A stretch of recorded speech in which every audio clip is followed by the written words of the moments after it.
Hey everybody, welcome to the Stock Car Spectacle. I'm Ian Jortson. Nick Kinsel. And I'm Tom Hoblin. And guys, what an exciting week for us in the Chicago area. The Chicago Street Course is going to be hosting its second race this weekend, so we're excited for that. But guys, before we get into all that, we're going to be talking Nashville and we're going to be talking our diecast of the week. So Tom, what you got for us today, man? Well, my shipment from the race merch came today, so I got this street race hockey jersey. This patch is like 5 by 5. It's huge, man. So this thing is really fantastic. I'm pleased with how it turned out. And then I got my street race cars, one from last year, 2023 Camry, and the 2024 Camry. So really excited about the race here this weekend. Sweet, dude. I like it. All right, Nick, what'd you bring for us today?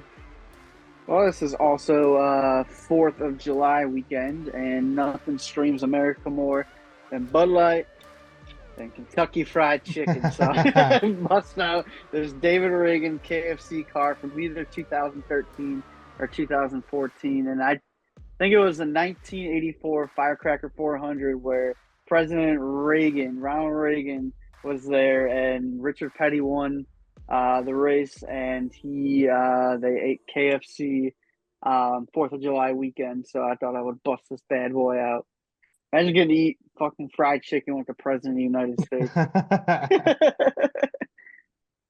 One could dream. All right, so for my diecast of the week, we are talking the Chicago Street Course. So I thought I had to bust out my Chicago Cubs diecast. Got it signed by Kurt Busch on the hood right there when he came to Nice. Wrigleyville.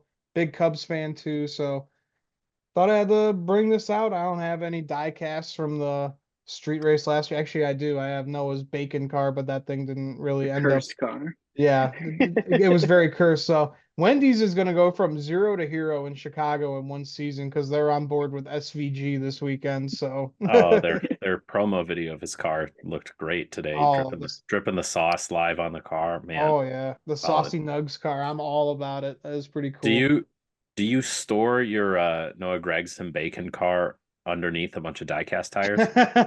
I should do that. That's actually a good idea. Make a little display for it. I like it. But guys, let's get into our top stories here. So it was announced today.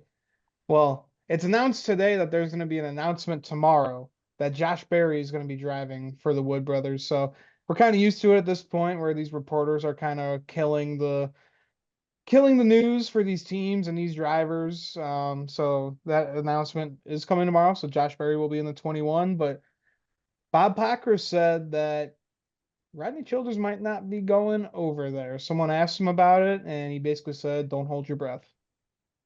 Yeah, that's tough. Rodney Childers is high on the old Josh Berry there, but with Wood Brothers being a Penske affiliation, seems like Penske will probably have their own people, their own spoons in the pot for this one. So as much as they'd probably love to add Mr. Childers there, I don't think there's room for him.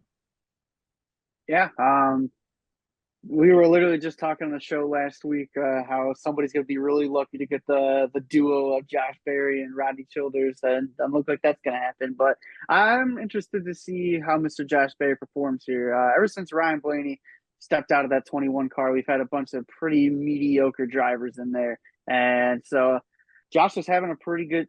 He started off struggling, but now he's really starting to put together some really good runs. So I will be curious to see what he can bring to the Wood Brothers table next year. I'm expecting some good things out of it. I think they finally got a driver who can go out there and not run like these other dipshits.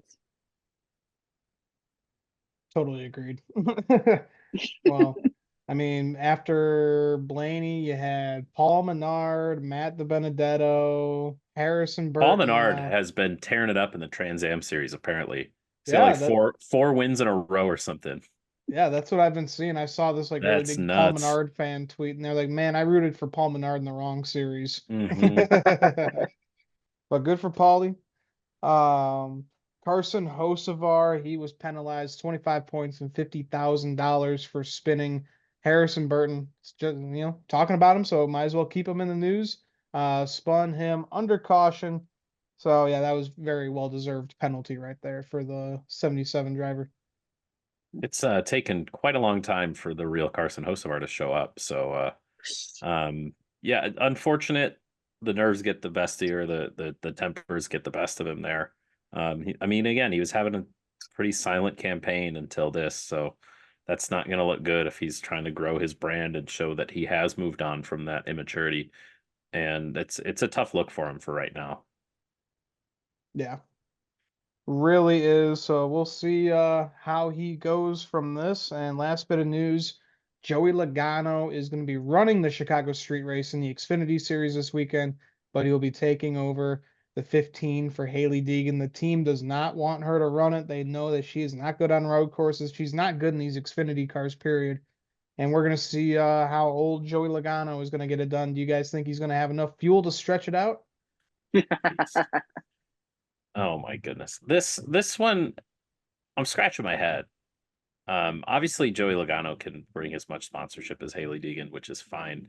But Joey Logano has not ever been a strong road course racer. So yeah, he wants to get the seat time, but I don't understand why pulling your full-time driver out, even if it's for a two-time cup champion. Like, I understand Joey Logano is leagues ahead of Haley Deegan, but a lot of this is pretty shady right now. See, for me, why do it on a street course? If you really want to get a feel for your program, let's go do it at a track we go to often. Let's get it on an oval and really get a feel for our equipment. Like, I'm sure Joey Logano is going to do light years better than Deegan, but I don't think they're going to get a true feel for what they really have unless we bring it to a track that we're used to running at. I mean, this is the only second time we're doing a street course race, but I feel like if you wanted to get a feel for your equipment, why do it here? Yep, He's totally just agree. not good. Like, he's going to wreck out just as much as, in my opinion, he could have as equal amount of a chance of wrecking out as she would here. He says himself he's not too keen on road courses, but he'll go out and get the job done. I'm sure he can give some valuable insight to the team at the very least, but it's just an odd move.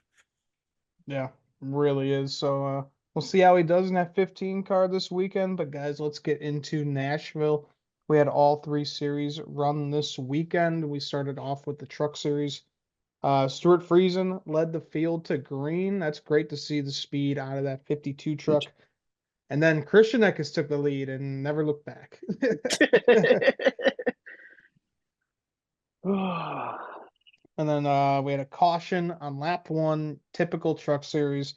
Mason Massey, Dean Thompson, Brett Holmes. So a lot of these guys who are kind of looking for some of those last playoff spots, it kind of digs them into a deeper hole right there. Yeah, No it's just trucking. they just a slow start to this race in general. I think we're about to hit another caution basically right away with a damaged truck. So hard to get a rhythm down for these guys right off the bat here. Yeah, really is. So Christian Eckes wins stage one, and then we get Taylor Gray.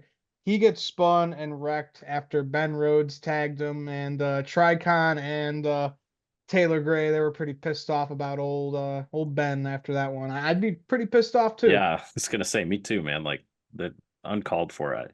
It just sucks. Even if you admit a mistake and you say you're sorry, it still doesn't help you get that car back on the racetrack and competing. So unfortunate, but hopefully they can put it behind them and know that Tricon's going to run a lot better than ThorSport overall. So True that. And then Lane Riggs and Parsons, they're going at it for laps and laps and laps, hitting each other, dooring each other. And then finally Lane Riggs had enough and spun that 75 and wrecked him. So they held him for 2 laps after Yeah, that. I that gotta I don't. say, Yeah, that was stupid. I don't agree with that whatsoever. Them holding him for the 2 laps. We've seen far worse before in situations like that, and those drivers have not been held. That was pretty weak in my opinion. Lane Riggs, he was having a pretty solid run too, so that just completely killed his day. I just don't think it needed to happen. I mean, would you rather give up 2 laps on the racetrack or maybe 10, 15, $20,000 of a fine and driver points? So I don't think it I should be either. Yeah, it shouldn't have been either. Yeah. I don't You know. mess It's with me, I mess with you. pretty pretty egregious there with him. I don't know. I like the call, I guess. I I think we need to see a little bit more of it. maybe, and it's a slippery slope here, getting race control to step in on some of this stuff. But like, you made your point on the first 3 bumps. You don't have to take a 4th one and send them around. So Yeah. Well, I don't know. I think just leave hard racing as it is. Just boys have at it. Don't get into it because they set their own destiny right there with yeah, messing with each other on the track. So have them go at it. You don't need to take away any laps and just let it be. So after that, Christian Eckes, he did not look back. He led every single lap in this race and won it. Just pure domination out of that 19 truck. This kid is the real deal right here. yeah. I mean, he's fighting for the points lead with Corey Heim. It's really shown itself to be a 2-horse race here. And I think as long as they can both make it to Phoenix with little problems, it should be a fun battle between the two of them. Yeah. That was just an old-fashioned ass whooping right there. Nobody could compete with him. So yeah, good for him. I will say though, one guy who is probably not feeling so good after Friday night is Thad Moffitt.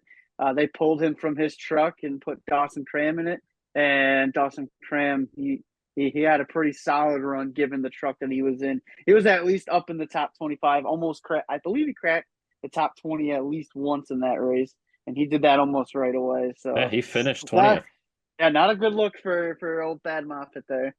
Man, and Thad Moffitt is like what, the grandson of Richard Petty, and Yeah. Dawson Cram running the Petty Blue Colors, not related, not affiliated. So yeah, tough, but that's a new team. They're still figuring out, and they wanted to try something new. Worked out that for him. guy's not performing. Just put somebody else, see what you can get out of it. Yep. Worked out pretty damn well. So, guys, let's get into the Xfinity Series race. We had Ty Gibbs leading the field to green, and he won stage 1. That was just a pure dominant stage done by that 19 car. John Hunter Nemechek, he won stage 2. And then Justin Allgaier accidentally, I don't know if he accidentally spun the 19 of Ty Gibbs there, but he got into the quarter panel and spun him and wrecked him. Hate to see it. That was more of a racing incident more than anything. He just got a little bit, packed some air, maybe gotten a little tight. I don't think it, obviously, Justin Allgaier is not going to just go in there and wreck somebody, especially a hothead, on purpose. Yeah. So just an unfortunate racing physics deal right there, if you ask me. Yeah, totally agree. So Joe Gibbs Racing, they had a dominant race throughout this one, and John Hunter Nemechek won it. Fantastic job by Noah Gregson in the Rhett Jones racing car. Got a top 5 with them. That's only like their second race in with existence. a busted cool suit too. Like, yeah, it was a hot day, and imagine pumping hot water around your body on top of that. It's not. Yeah, there was quite a few guys that were dealing with that. Riley Herp said he had the hot water pumping through there. Jesse Love. I mean, Jesse Love, I don't know if you guys saw post race. That guy was fucking struggling to do his post race interview. It looked like he was about to black out or throw up. I don't know, but those guys are freaking warriors after that one. Yeah, it's a tough thing to run out in the hot Nashville sun in the middle of the summer like that. So maybe this date needs to move. Yeah, I would think so, especially when you don't allow coolers in with cold. Yeah, that's yeah, for the fans too. It's just tough. It's tough. Tough, but man, at least at the street race, you'll be by the lake. You'll get a nice breeze off the lake. You can't bring your cooler in, but yeah, it'll be a bit cooler, just humid here. We got the clear drawstring bags that we're gonna bring in some waters, so we'll be all set. Yeah. Alrighty, so Nemechek wins this one. Let's Joe Gibbs Racing. They just absolutely dominated. It's tough. He's a tough man to beat anytime he steps into an Xfinity car, especially in the Gibbs 20. So, yeah, that's just what happens when John Hunter Nemechek steps into one of those things. He's probably going to go out and win the thing. Yep. Oh, and probably a good confidence booster for John Hunter Nemechek too. Yeah. Where Legacy Motor Club's running versus he can come in, get in a Joe Gibbs car, and kind of have a Joe Gibbs Xfinity day. It's got to feel good for him. Yep. And then he learned what a legacy car is on Sunday. All right, guys. Well, let's get into Sunday for the Cup Series. Denny Hamlin won the pole for this race, and we had Christopher Bell. He got around Hamlin with about 10 laps to go or so on the stage, and Seabell won stage one. And we were just talking about him. Winner on Saturday, loser on Sunday. John Hunter Nemechek spins by himself, and he pretty much wrecked his car going into the grass there. So, yeah, real hero to zero right there. I want an incident counter on the 42 car this year. I swear, every single week, John Hunter Nemechek's getting into something. It will be It's like just Natalie Decker in the 54 truck all over again. no, nothing beats that one. But I swear, I mean, every Sunday that guy's getting into trouble. he's only got 3 DNFs. I know that's not full incidents, but Yeah. Mike McDowell, Josh Berry each have 5. I think they're leading the field. Yeah, well, Michael McDowell's been the leader of the dipshits this year. Yeah. And they have so much speed, but then he thinks he has to full send it every time. Yeah. Just lean back on that speed. All right, guys. So after that, Ty Gibbs spins after contact with Alex Bowman. Really, like Alex Bowman, he had nowhere to go. He was up against the wall, and Gibbs just kind of came up on him and took himself out. Yeah, I think that's more of a veteran move by Ty Gibbs. Instead of wrecking somebody trying to save his car, he just decided to take one for the team, so to speak. And rather than wreck his and Alex Bowman's car, he could slide his car through the grass and see if they could deal with that damage instead. So good move, even if you're spinning yourself out. It's a handling issue. Yeah, really, really smart. And then we get the caution for rain. We have about an hour and a half of rain delay for this one, but we come back. Christopher Bell wins stage two. Chase Elliott, he self spins coming out of turn 4. Just a lot of guys were getting loose throughout these turns throughout the day. I mean, it was hot and slick. That Chase Elliott spin was the turning point of the race. I mean, it caused all this. It was the last pit stop for some of these guys, and a lot of strategy came out of this one. So, yeah, but Christopher Bell winning the stages. He's now leading the standings in stage wins. Gives him 9 playoff points, valuable points that are going to help him through, because that team hasn't always been solid through the playoffs, especially the beginning rounds. So any extra playoff points are going to be helpful for him. Yeah, great to see for that 20 car. Brad Keselowski, he spins and hits the wall after getting tagged by the 3. I think they were both looking for real estate that just was not there. After that, then we have the Hocevar and Harrison Burton incident. We already mentioned that before. So what was the caution that caused? Because was that the same Brad? Was that Brad's caution? Yeah, Keselowski wrecked and then Hocevar spun Harrison Burton. Yeah, Denny was saying on his show that he thought that the caution was for Harrison Burton spun around, not realizing that it came after the fact. Oh boy. And then we have Austin Cindric. He spins with 2 to go. Denny Hamlin looked like he was going to run away with this one, but Son of a bitch. This leads up to the excitement, boys. This leads up to the shit show, man. But what a that mess. Sucked. That one sucked. It's just a spin that didn't need to happen. All the way back there, racing for God knows what. And yep, that was just another one that got taken away. Maybe if they don't point a fan at their car during the red flag, then they're not back there in the shit. So yeah, he gets. I mean, you think about it. They don't get penalized. They restart in the middle of the field instead of the back of the field. Who knows where he is by the end of the race? All right. So yeah, Denny Hamlin gets a win taken away from him, and this is we learned something from this race. I mean, you can kind of check the running order at this caution to kind of see who's strong. You have Hamlin and Chastain and Kyle Larson, Christopher Bell all up there racing for the win, trying to get it. Hamlin worked very hard and did well to get Chastain in a bad spot to make the pass for the lead. But after this, it just kind of goes down the shitter of wackiness, I guess we could call it. Yeah, for real. So Kyle Larson, man, he was pretty much the show of these overtimes right here because he got loose in turn one and he spun Ross Chastain on that overtime restart there. Rex Him, Ty Gibbs, Daniel Hemrick, Eric Jones, Austin Dillon, and so many others. Not a move that you would see out of the best driver in the world, that's for sure. Denny Hamlin's in his head.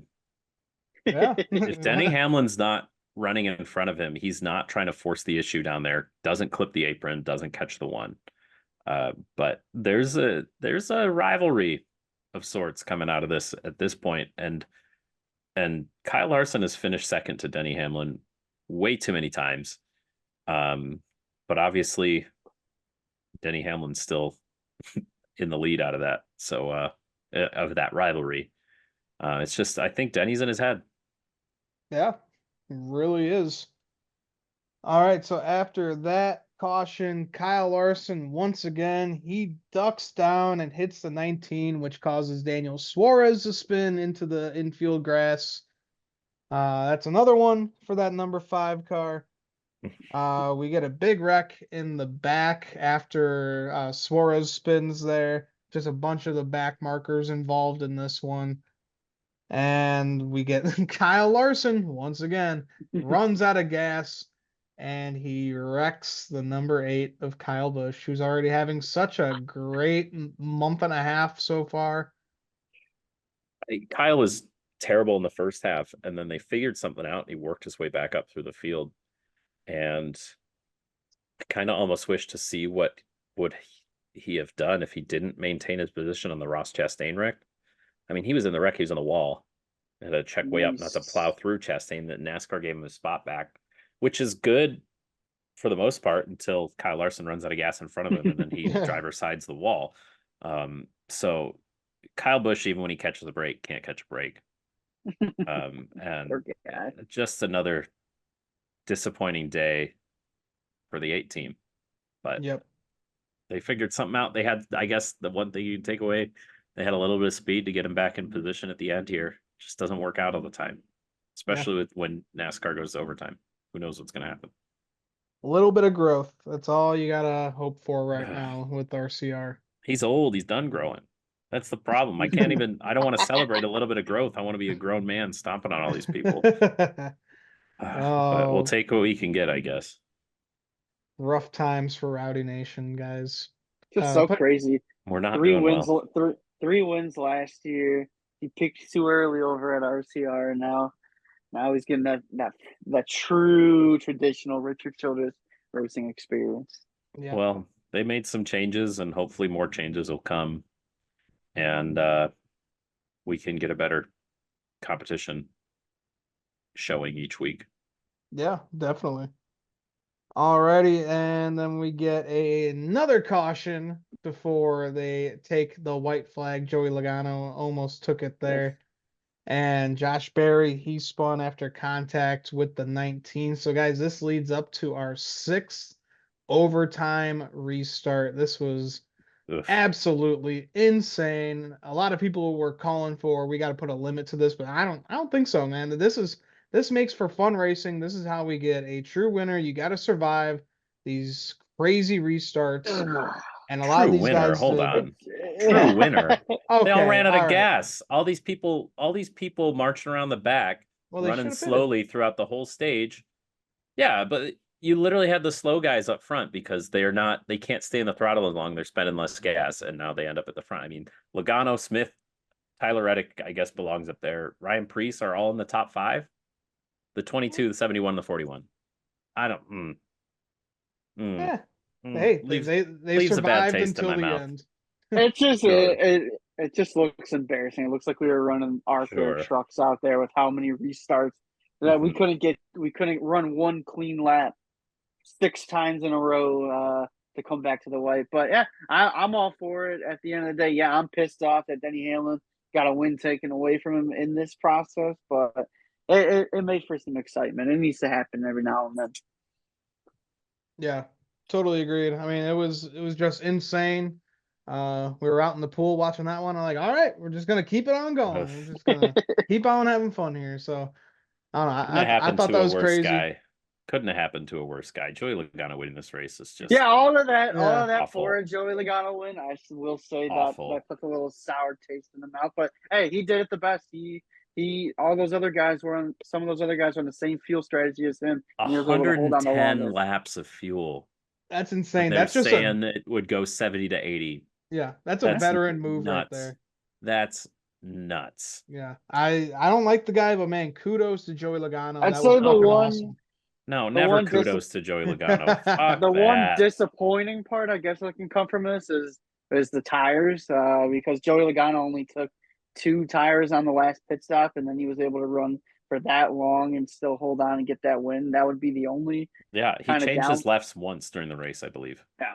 Just Yeah. So once. just again, the Mhm. tires at these kind of places, we got to get that a little bit better. But yeah, it was chaos, but he did what he had to do. He survived the longest and got checkered flag. Yep. And he blew up that playoff field is really what he did. Yeah, and really did. if you look at the playoff field now, that like the cut line isn't even interesting anymore. It's 51 points. Yeah. That's one race. If somebody wins and if Bowman DNFs and Bubba finishes second, that's what it would take. So like the cut line isn't interesting anymore. Now we're just going to be looking for weird one-off wins. Maybe Kyle Busch or Josh Berry can figure something out. Maybe Bubba goes and wins Daytona or something. Yeah. No, But we it's still got quite a few races before the playoffs come. So we'll see, especially with Chicago coming up this weekend. This could mix up everything. For sure. Yeah, I guess the last time we had technically a new winner, and I guess first time winners was the street race last year. So who knows? It could be right for another first time winner to change this all up. I mean, we saw some wacky strategy played out last year at Chicago because of the rain. But no, it's just we didn't really learn too much. I mean, from this race by the end of it, if you look at just the final race results, we're not going to see Zane Smith running top 5 for the next 8 races. Like I will take my 9th place finishes. Yeah, of course. When I can get them. It's a feel-good moment right there, because as Ian was talking about earlier, I was involved in that first wreck in overtime, and we somehow rebounded and finished 9th. So I know I'm not making the playoffs, or the 31 car is not making the playoffs, so I will take these miracle runs. Hey, he passed Justin Haley in points this week. Yes. Congrats. So, and Noah Gragson pretty much stayed in this same spot he was all day. He was running top 10, finished 10th. So great day for him. But guys, Zane Smith, I know, he survived. Everyone wrecked out, but he was able to wheel that thing all the way to second place and run down Tyler Reddick and take away that second place spot too. So pretty impressive for the 71 driver. Talk about a guy who needed a run like that. My God, this year has been nothing but straight hell for the 71 car of Zane Smith. So that's got to put a smile on his face. And he's at least got a little bit of confidence going forward here. They were the team that was desperately in need of a run like that. I think he's like dead last in cup points or something like that. Maybe ahead of the 15 car if they're taking points, but he's very low down there. Yeah, he's last. 34th ahead of the 15th car. But yeah, he said after the race, he said that's what it feels like to run in cleaner air. Like you get mired back and then you get down to yourself. Like, well, I guess I'm just stuck back here. I guess I live here. And he's able to taste that sweetness of the fresh air up front, and maybe it'll give him some more confidence to push through for the rest of the season. Who knows? I hope so. He's a hell of a driver. Oh yeah, we all know it. Unfortunate matter of these are the best drivers of this type of car in the world, and somebody's got to finish last. Yep. He'll learn. He's going through the growing pains right now, but I think his career will turn out all right. But Nick, I got to congratulate you for taking $1 back out of our bets that we got going on for this year with Hemrick and Noah Gragson. Finished one spot ahead of me, so. Yep, I'll take that. I think I might have maybe 2-3 wins all year in terms of that bet. It's been a rough go of it, but like I said, I'll take my 9th place finish with a smile on my face. Absolutely, man. All right, guys. Well, we're going to take a quick break, and when we come back, we're going to be making our predictions for the Chicago Street Course weekend. So stay tuned.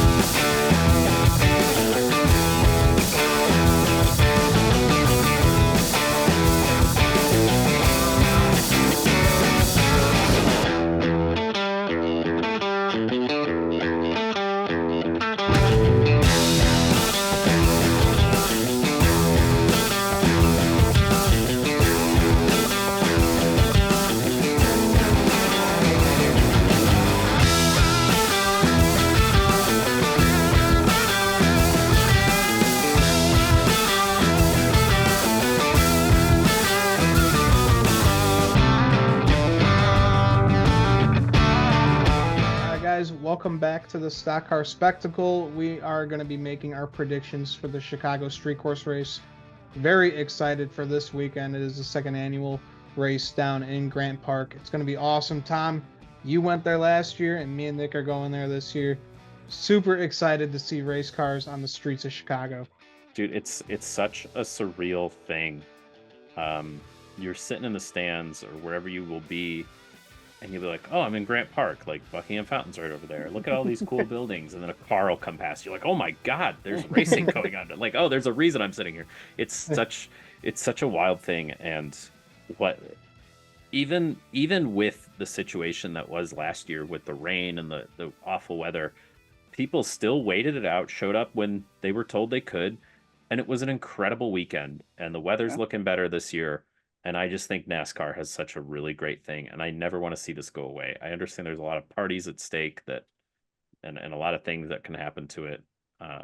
But I want to see this stay as a staple for a long time, if not selfishly, so I can go every year and just enjoy it. So I'm still Team Joliet. Sorry, buddy. I want this to build up the hype for the track. why can't we have both? I mean, Yeah, we both can, would be but great.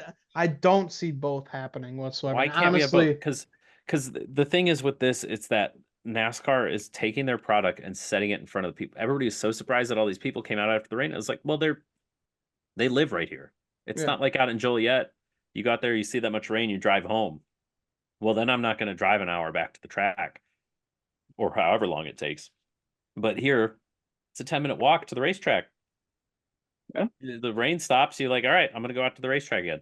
So I think what they have here with bringing this and setting it in front of the people and the fans and making it. I mean, I saw a question about on social media. Somebody's like, is Chicago a crown jewel?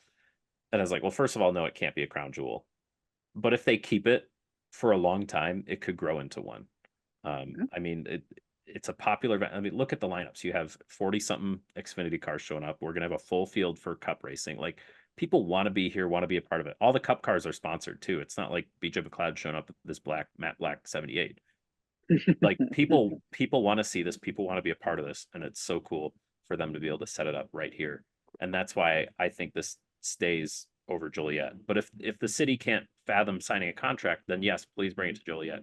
Because I'd rather have one or the other than none at all in the area. Yeah, totally agree. We learned last year, and we learned down in St. Louis too, that people in the Midwest love NASCAR, and it's going to sell out if you're going to put on a good show and have a great venue. So can't wait for this weekend. But guys, let's make our picks. First up, we got the Xfinity Series for the Loop 110, 110 miles, 50 laps. Stage 1 is 15. Stage 2 is 15, and the final will be 20 laps. Last year's winner was Cole Custer. Race got shortened because hopefully we get to stage 3 this year. Yeah, hopefully. Some notables in this one. We got a shit ton, guys. Alex LeBay, he'll be back in the Xfinity Series. He'll be in the 07 for SS Greenlight. Kyle Larson will be in the 17 for Hendrick. Ty Gibbs, 19 for Joe Gibbs Racing. Nemechek will be back in the 20 for Joe Gibbs Racing, defending his Nashville win. Sage Karam will be in the 26 for Sam Hunt Racing. Daniel Suarez in the 36 for DGM. Alan Day will be in the 45 for Alpha Prime. And Connor Mozak in the 88 for Junior Motorsports. Guys, yeah, you said it, Tom. We have a stacked field for this Xfinity Series race on the streets of Chicago. So, Tom, I'm going to start off with you, buddy. Who do you got winning on Saturday in Grant Park? I mean, it's going to be a good list of people who aren't going to make the race. Some good names here. Yeah. So that's already tougher. So I think to hedge my bet a little bit, I got to pick somebody who's kind of guaranteed in, and that's going to be last year's winner, Cole Custer. He gets around here really well, and we don't have much to go on because they ran less than half the race. It was kind of unprecedented what happened last year. So I'm just going to stick with what I know and know that Cole Custer knows how to get around some windy courses and knows how to get around the Windy City with a win. Not bad, not bad. Yeah, Cole Custer, fantastic road course racer. Can definitely see him doing it. But Nick, who do you have going to victory lane? I'm going with the guy that's 2 for 3 on the road courses this year down in the Xfinity Series. I'm going with last year's defending Cup Series winner at this racetrack. I'm going with Shane Van Gisbergen. I, he's too good on these kind of courses. He's going to go out there. I don't know if he's going to put on an ass whooping, but I know he's going to be up there at the end, and he's going to get his 3rd win of the season. He's going to keep stacking those playoff points to see if he can go make a run come playoff time. But yeah, old SVG going to take the checker flag in that beautiful WeatherTech car. I I'd like love to it. see I it. like I'd it. love to see it. I mean, I became a fan of this guy last year watching him do what he did. And that's the thing. He still has so much more street racing experience over all these other guys that it's silly to bet against him. Yeah, really is a guy. He's absolutely incredible in these Xfinity cars on these road courses. So can't wait to see what he'll do. But I think another guy who is just fantastic on these road courses got his first career Xfinity Series win on a road course. I'm going with Mr. Tyrone Gibbs. You just cannot count him out at these kind of tracks. The kid is good. He's in the best goddamn equipment in the field right now. So I expect to see him. And we could see maybe John Hunter Nemechek poke his head out there too. Yeah, we'll have to see. The walls are kind of tight in here, so Ty Gibbs might feel a little bit smaller than normal and may get mad and freak out a little bit. Very, He's very so weird how possible. his temperament changes between Cup and Xfinity. But, right? Yeah. Totally different Yeah. guy. It's going to be All a right, fellas. fantastic race. I'm just Oh, excited. I want to see yeah. it 1,000 times during this segment, but It is going to be fantastic. So let's move over to the Cup Series race on Sunday. We got the Grant Park 165, 165 miles, 75 laps. Stage 1 is 20 laps, stage 2 is 25, and the final will be 30 laps. Last year's winner, we just said it, the great Shane Van Gisbergen. He is going to be trying to defend his title because he's going to be in that 16 for Colleague Racing. AJ Allmendinger is going to be in the 13 for Colleague Racing. Austin Hill, surprising run here. He'll be in the 33 for RCR. And Joey Hand will be in the 60 for RFK Racing. He did a great job with Rick Ware last year, and he deserves this spot right here. So, Nick, who you got going to victory lane on the streets of Chicago Sunday afternoon? I'm not gonna pick SVG this go around. I think with the sunnier condition, I think it's gonna change the field a little bit. I'm still gonna go with the car or with the driver who was very fast in this race a year ago.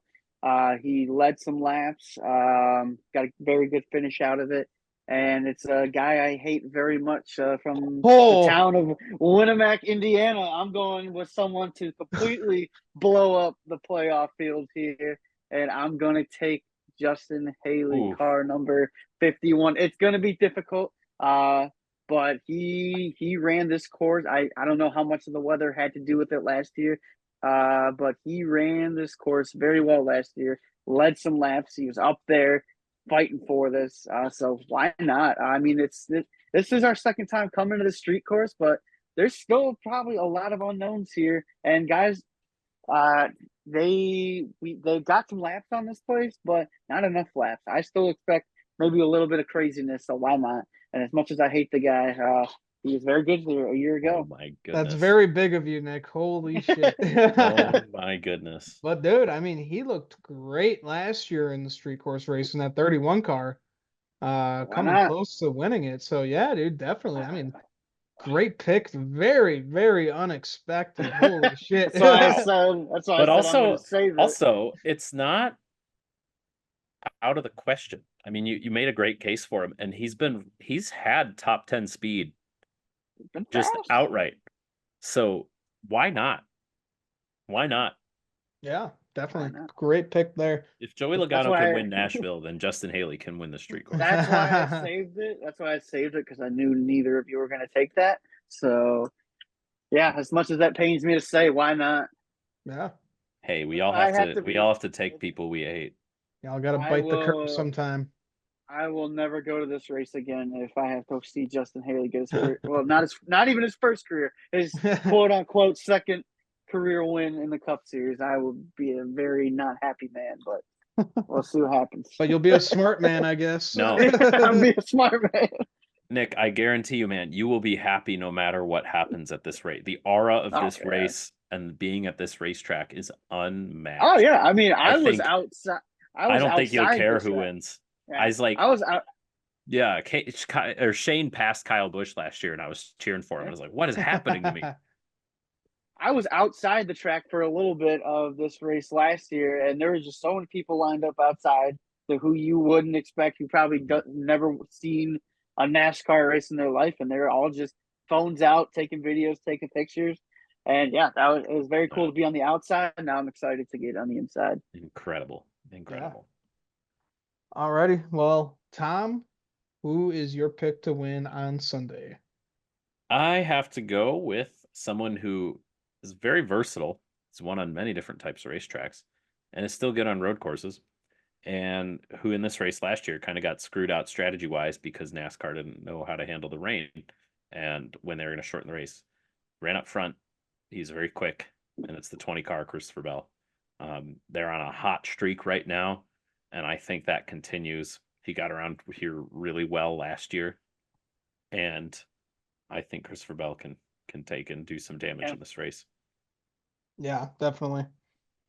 Alrighty. Well, for my pick, I am going to go with the driver who is in the 60 car for RFK Racing, Joey Hand, very experienced sports car racer. We've seen him run the 24 Hours of Daytona a few times. He's just fantastic on street courses with these sports cars. And we saw a guy last year, Shane Van Gisbergen, make his first attempt at this track and did pretty damn well, former sports car racer. So very excited to see how Joey Hand will do. I'm also rooting for him because he's got my grandpa's company on the hood along with Build Submarine. So I'm very excited to see that and hope to see it in victory lane for their first time in NASCAR racing. It's really awesome for you personally to have such a cool connection to that. I couldn't believe my dad just sent me like a screenshot of like his car, and I was like, yeah, Joey Hand's Build Submarine's car. What's so special about it? And he's like, zoom in on the hood. I was like, oh shit, okay. So that's pretty cool, excellent. And hope to see him in victory lane. And if not, I'm going with that freaking 16 car of Shane Van Gisbergen. Like somebody you guys had are to crazy. pick him on this podcast. Yeah. He is my honorable mention right there. If Joey Hand can't do it, let's go SVG. It's like if you weren't gonna say it, then I was gonna have to say something. For sure. Because he's still gonna be very good. It's just the difference from this track from a year ago to now with the weather conditions. How much is that going to play in it? But it's still Shane Van Gisbergen on a street course, and what he did last year, that was he just too last damn year good, he came from like the final caution. He came from like 19th or 20th, and was still passing cars and on slick tires when offline on the track was wet. So why can't he find a little bit more speed in passing zones and whatnot? It won't be as easy, and I say easy in air quotes for him, but frankly, I still think he's going to show up and show why he's got that contract with Trackhouse, especially in the Xfinity race. I think that one might be a little bit easier for him. But again, his experience with this type of race car, he's sitting on the wrong side. He's shifting with the other hand. But this type of race car, build quality wise, and on this type of track, build quality wise, I think Shane Van Gisbergen is a very safe. I would be so badass to see him defend that win. Go back to that. Oh man. I mean, in a way, it would almost validate everything that Trackhouse is doing. Not that they need validation. We've seen Shane's prowess on the road courses in the Xfinity. I mean, he's even coming to life a little bit on the ovals. He's running consistently top 20, and he got a top 15. If you don't look at Iowa, he's been running pretty damn well, doing what they what they need him to do in year one. Right, and he's not young, and we can't put this past it. It's a now or never for him. So, expect him to run well and keep showing everything that he gets. Yeah, definitely. He's going to have a great weekend. I hope everyone else has a great time watching these races. It was fantastic watching it on TV last year, and I can't wait to see it in person for the first time on the streets of Chicago. But boys, you got anything else to add before we wrap up the show here? Just one weekend. Just want you guys to enjoy your time. It really is a fantastic time. I wish I could be there. I planned to be there. Work got in the way, unfortunately. And I'll react to it just the same after I watch it. Sounds good, buddy. Well, all right, guys. Well, thanks for tuning into the Stock Car Spectacle. If you haven't yet, make sure to like our video and subscribe to our channel. And join the conversation down below. Should it be Chicago Street Course or should we go back to Joliet? Or can we have both? Comment down below. Let us know. We'd love to hear it. And make sure to check all of our links down below in the description. For the Stock Car Spectacle, I'm Ian Jortson. I'm Nick Hinsel. And I'm the Chicago Street Race Stan! All right, guys. We'll see you next time. Enjoy Chicago.